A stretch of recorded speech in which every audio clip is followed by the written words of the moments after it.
Okay, greetings here, Rabbi Griscott, with my sermon for Shabbat Parshat Pinchas, the sermon I gave yesterday in Shul, but still doing my video recordings on Sunday for those who might not be able to come to Shul and might have missed it. You could hear it the day later on the video. So I remember my year in yeshiva in Israel, studying in yeshiva there, that one of the cute features of life, of one of many, was if I'd be sitting in a taxi or a bus at a red light in Jerusalem, there would be this traveling Breslov van, a white van full of Breslov Hasidim. And if you know these types of certain kind of Breslov Hasidim, they wear all white. They're sort of neo-hippie flower children. They have a big white yarmulke and long payas and white shirt and white pants. And at a red light at an intersection, they would just stop the van, and like five Hasidim would get out and they'd blast music and they'd start dancing around the cars.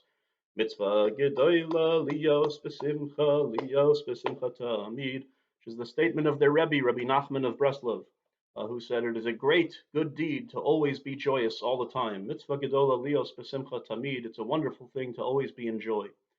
But then the funny thing was, they had maybe 30 seconds or a minute until the light turned green. They'd have to pile back into the van and then speed off again. And if they didn't do it in time, Israelis can be ill-tempered on the road, as famously so, and they'd start beeping and people would get angry.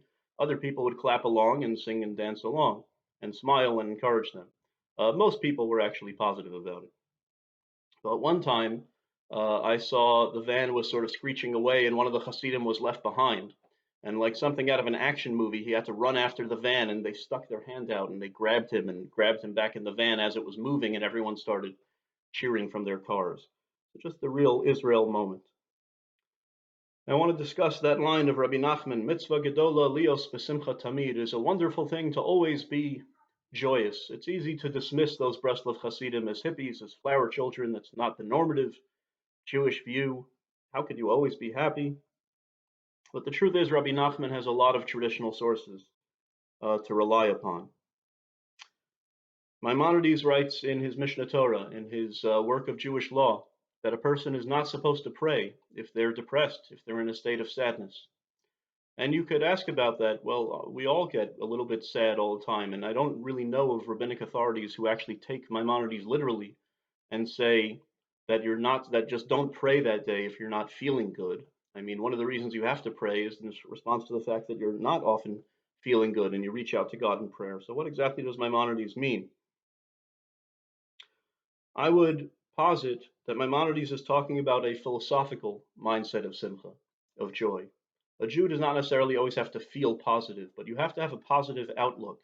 You can be depressed, and we all often are, but you have to have an outlook of positivity, that I'm not giving into despair, and that I'm committed to simcha. I'm committed to living a life of joy and seeing things in a positive light. And if you don't have that outlook, indeed, you're not even supposed to daven. And that is a good proof that indeed mitzvah gedola lios besimcha tamid. A Jew is always supposed to be in joy, which does not necessarily mean emotional joy, which is not always realistic, except for perhaps some Breslov Hasidim, but a philosophical state of being. We're almost in the month of Av. This coming Shabbos, we will bless the month of Av, the month of Tisha B'Av, the saddest day of the year.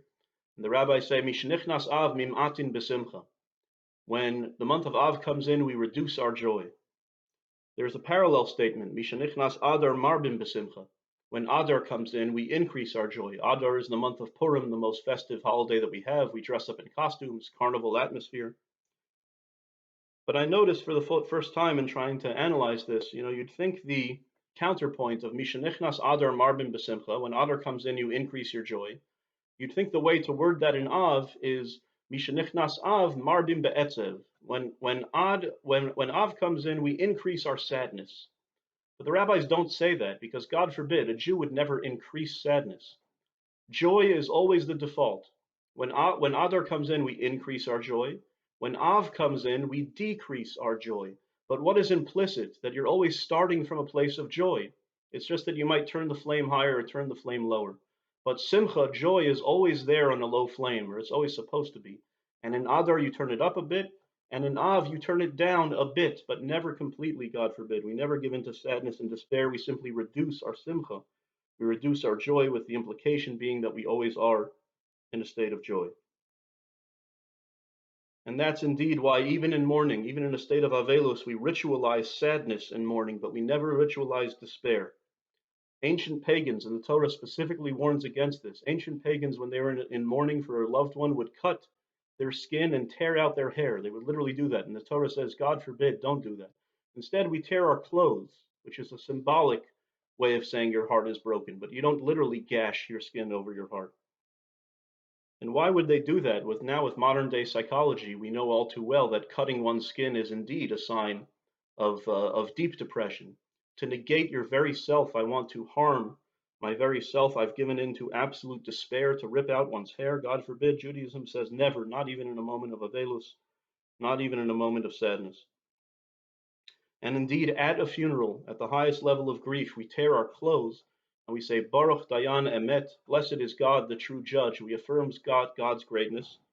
And what is the main ritual throughout the year of mourning but saying Kaddish, which doesn't mention anything about mourning, but rather is just Yiskadal, Yiskadash, Shemei Rabbah, great and magnified is his holy name. God is good, and the implication is that life is good also. We affirm specifically in our greatest moments of despair that God is the true judge, that God is good, the implication being that life is good, not always in an emotional sense, but in a moral sense, in a philosophical sense. And that's the kind of simcha that we have to internalize, the kind of perpetual joy. And so I think we're in these 3 weeks of national mourning in which we certainly do decrease our joy. Yesterday in Parshat Pinchas, we read about all of the Yom Tovs, all of the holidays. It's the only place in the Torah where all of our festive days are listed, including Rosh Chodesh, in one place. The high holidays, the Shalosh Regalim, the 3 pilgrimage festivals.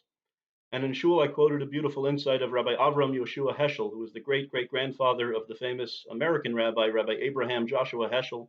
So his ancestor of the same name, Rav Avram Yoshua Heschel, the Apter Rebbe, Hasidic Rebbe known as the Apter Rebbe, said, why is Pinchas always read it's always either the first Shabbos of the 3 weeks of national mourning leading into Tisha B'Av, or it's always the Shabbos before the 3 weeks begin, but it's always adjacent to the 3 weeks. And he says, because if we're entering a period of national sadness, we have to specifically remind ourselves of the Yom Tov, of the happy days, to remind ourselves that that is the true emphasis of Jewish life. And he points out that there are 21 happy days mentioned in the reading in Pinchas, corresponding to the 21 days of the 3 weeks leading into Tisha B'Av. Tisha B'Av is the 22nd day, interestingly enough. It comes after the 3 weeks. So he says the 21 days are, and it's a little creative accounting, Shabbos counts as 1 day, even though it recurs, but it's one idea. Rosh Chodesh also counts as 1. And then you have the holidays as they're observed in Israel. So 7 days of Pesach, 1 day of Shavuos, 2 days of Rosh Hashanah, because that is how even in Israel they keep 2 days, 1 day of Yom Kippur, 8 days of Sukkot. You add that all up, you get 21 days of joy corresponding to the 21 days of sadness in the 3 weeks. And Rabbi Heschel says that when Mashiach comes in the future, all 21 days of the 3 weeks will become Yom Tov, will become joyous days, corresponding to the 21 days, joyous days we read about in Parshas Pinchas. And Tisha B'Av, the 22nd day, will be Av HaMoedim, will be the chief and the head, the greatest of all holidays and the happiest day of the year. Really beautiful lesson from the Apter Rebbe. And I think that the application to our time of Corona is clear, that we certainly embrace a degree of sadness, but not despair, never despair. This pandemic is an imposition of sadness over a default of joy, a default of simcha. And when your default is simcha, that will help you to internalize that this is a temporary situation, just like mourning, just like avelus is inherently temporary, and that we'll find a way to move beyond it, to find a vaccine, medications, whatever it takes, will return to normal life, and that will be fine. That indeed the goal is to return to normal life. And as long as we retain that mindset, we'll get through this and we'll be okay. And so I would exhort us all to be like those hippies in the Breslov van that I used to laugh at, but now, perhaps with a little bit more wisdom, I see that perhaps they have it right and they're living the right way. Those guys who stopped at the red light and got out and danced with joy, disregarding that the light might be green and people might beep at them. That didn't bother them. Their default is simcha, their default is joy. Especially during these troubled times, perhaps let's try to be more like them and internalize mitzvah gedola lios besimcha tamid. As Rabbi Nachman says, it is indeed a great commandment to always be joyous. And with that, I wish everyone a good week, a Shavua Tov, and all the best.